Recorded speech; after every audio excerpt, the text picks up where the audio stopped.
Derek has an interesting relationship with authority that I think plays a heavy role in his arc as a character. I don't know if he's ever experienced a lot of the same type of hardship that you would think implicit with his skin color. A lot of his friends, whether it be Kevin or Tyon, have maybe been profiled or taken out of context in a lot of ways that are actively harmful to their well-being, where Derek has enjoyed a level of privilege and affluence in being a part of that like talented 10th mentality, where his intellect has allowed him to obfuscate or avoid a lot of issues in life. That when you put him in a situation where he feels he ought to call the police or an authority figure that is typically set in place to keep him safe, he has to realize over the course of the film that a lot of what you find in that safety that you might look for elsewhere is meant to be found in community and through friendship and through adversity that kind of breeds that camaraderie that he finds in Kevin and Tyon, thankfully, for the runtime of the movie. I mean, it's funny, you hope that every project feels like a certain level of comfortable, and what specifically Keith and Algee provide in terms of consideration and space to be played within in terms of emotion on set is bar none some of the most all-encompassing and pleasant work I've gotten to experience. And then you factor in the late, great James Beek, who held such space for us as we discovered our voices in whether it be a leading space or like such a thrilling and compelling narrative that resonates with us as young black actors, that it always felt like we could lean on him to provide like a sense of etiquette and professional productivity on set that allowed him to take on that leadership role that came to him so effortlessly. So in addition to just being really good friends with everyone on and off set, it also felt incredibly productive and professionally very gratifying. Yeah, John has a natural penchant for breeding collaboration in terms of setting us up with the most amount of know-how and understanding of circumstance and world, and then kind of letting us run with our best instincts. He has a tendency to say the right thing at the right time that usually leads to a very productive film style. We only had like 22 days, and it felt like we never wasted a moment, and he never wasted a breath. It always felt like it was all coalescing into something wonderful. Coupled that with the fact that he's a brilliant writer as well, that we weren't really hurting for a lot of creative opportunities there to put our best foot forward. So John really is the only person that could tell the story and did it in a way that I think is unique to him, that you're just happy to support as best you can. Of course, I feel like that innate relationship to authority, whether it be judicial or federal or spiritual in a lot of cases, as misappropriated by Jacob, James's character in the movie, is we have to engage with whether it be media we consume online, videos of law enforcement pulling people out of cars, or a society that ultimately feels at odds with the way that we connect with one another, if that's even a possibility. And I feel like this movie offers insight into what it means to discover community and to be and support through kinship and through understanding and empathy, as Derek, Kevin, and Tyon eventually learn to do, that if we're going to survive this thing, we're going to do it together. And luckily it's all wrapped up in a fun genre thriller film. And I personally couldn't ask for anything more than that. Yeah, so I play Kevin. Kevin is, for lack of better words, the voice of reason. Kevin's, I feel like his main motivation is preventative survival. Kevin is the one that says we shouldn't do it because it's a bad idea before it's been proven to be a bad idea. But Kevin's journey in the film is one of, it's an interesting one, because one could paint Kevin as angry, but I think it's just a realization that I came to when I was kind of thinking about it earlier is it's just exhaustion. It's exhausting to have to keep explaining to someone, what you think should be so crystal clear. A fact that about society that you feel like, can you just open up your eyes and see and wake up and say this is the way the world is. So it was beautiful to play that, explore that. Even the things about Kevin that I didn't fully relate to, I had to put my pride to the side and say, you know what, I have to do Kevin justice and serve his perspective.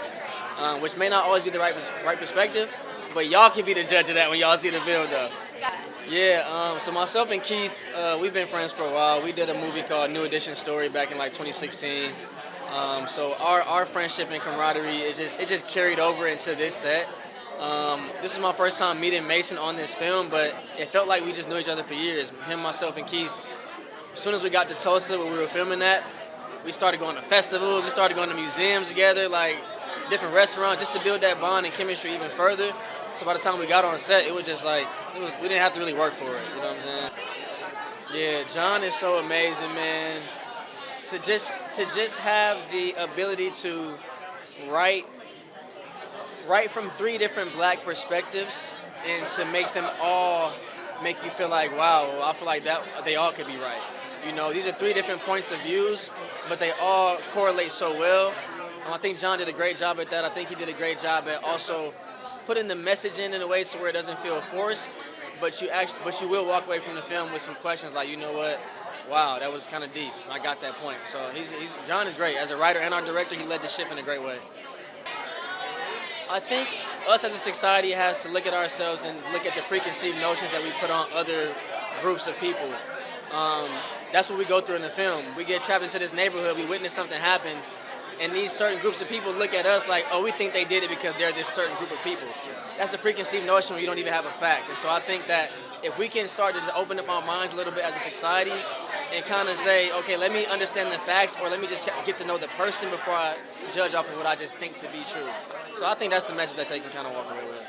Yeah, my character is Tyon. He's a college football player, quarterback to be specific. He just wants to have a night with his buddies, come back home.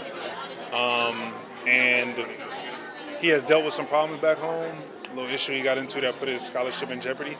I look at it like he was just trying to get away from that in the moment and hang with his friends so he doesn't have to think about that.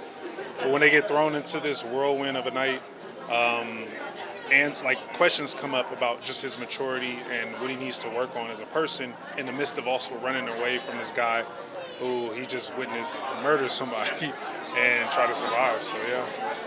Yeah, no, we have a really great bond. I mean, me and Algee worked on the New Edition story together. I met Mason before the film, right before the film. So by the time we got on set for the film, we were just really close and cool. And that chemistry carried on spilled over to the screen. Even though Kevin, aka Algee, and Derek Mason don't get along at first, it's crazy how much we got along in person. And it was easy to work with him, honestly. Oh, John was a pleasure.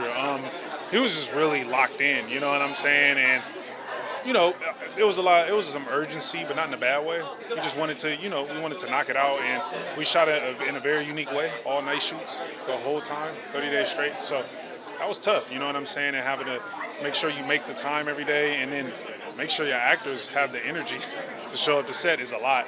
And for that to be like, your debut in that way is like tough, and I think he handled it very well. One, I mean, the thriller aspect of the film is amazing. The score is amazing. I think the fact that we get to also layer that with great social commentary and what we may see young black men or men of color could go through on a night like that, I think is really important.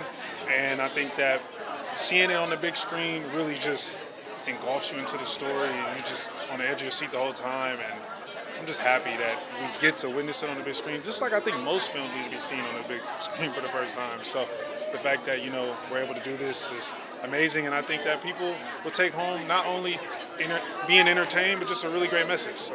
I was actually an executive at Lionsgate when I first found this project, and I was focused on building pathways for diverse and inclusive content. So the script came to me actually from our chairman before he was our chairman. When he was the head of marketing, he was like, I know these producers, they have this really great project, take a look. And when I read it right away, I was like, there's something special about this. Like, it was gripping, it was entertaining, but it was clear it had a message at the center. And then begins the fight to get something made. And getting something made is so difficult. You have to convince everyone that there's something worthwhile in it. You have to figure out the budget. You have to find the cast. You have to do some development work. You have to give notes. You try to get it greenlit and then get told no and then try again. Like, it really is a journey of it doesn't matter how many times you fall down, you stand back up. And John had been working on it for many, many years before I even came on the scene. So I think today in this release is really just a testament to the fact that like things that matter are hard but are worth doing, and when you actually get to that finish line, it feels so rewarding. So what was really great is that when John was developing this, he said, he was like, I've been talking to Mason Gooding for years about this. He's passionate about it, and like Mason's star has continued to rise over the years, and he remained committed. Sometimes it takes a long time to get that yes. And when we circled back and we were like, we think we have a go, he was like, I'm still in. I still believe in John. I still believe in that story. I relate to this story as a biracial person myself. I want to help you tell it. And then from there, it was just like, who do we surround Mason with? Who are going to be the believable friends? And what you see on screen, that chemistry between Algee and Mason and Keith was just electric. It was incredibly it was palpable. Like, they had fun together, they were laughing, they were joking right away. And then the villain, that was like an incredibly important role. And we talked about a lot of talented actors. And we kind of kept coming back to like, would James Van Der Beek ever do this? Like, he's done so many things, and John actually got a chance to sit with him, send him the script, and talk to him, and he was like, James actually really believes in this. I think that for me, what stood out to me about the script and what stands out to me now about the movie, seeing it done, is that when I tell people the one-line opener of like, 3 young black men are going to a party, the highway shuts down, they decide to take a shortcut through a multi-gated community at night, everyone, regardless of their racial background, goes, uh-oh. And the fact that we all know that that is an uh-oh moment, that like taking a wrong turn for these characters might actually bring something like deeply dangerous, I think that's the conversation that John's movie can help to get started, clothed in a really fun, edge of your seat, talk to the screen, don't go in there, why would you do that? Like, I wouldn't go inside there. And so I think that it's a really participatory kind of viewing experience, but then I think it leaves you with a couple of questions, and Mason's character is really kind of the embodiment of those questions as he's going through that journey and realizing that like the world is not exactly what he maybe thought it was. Yeah, so it's a very personal story.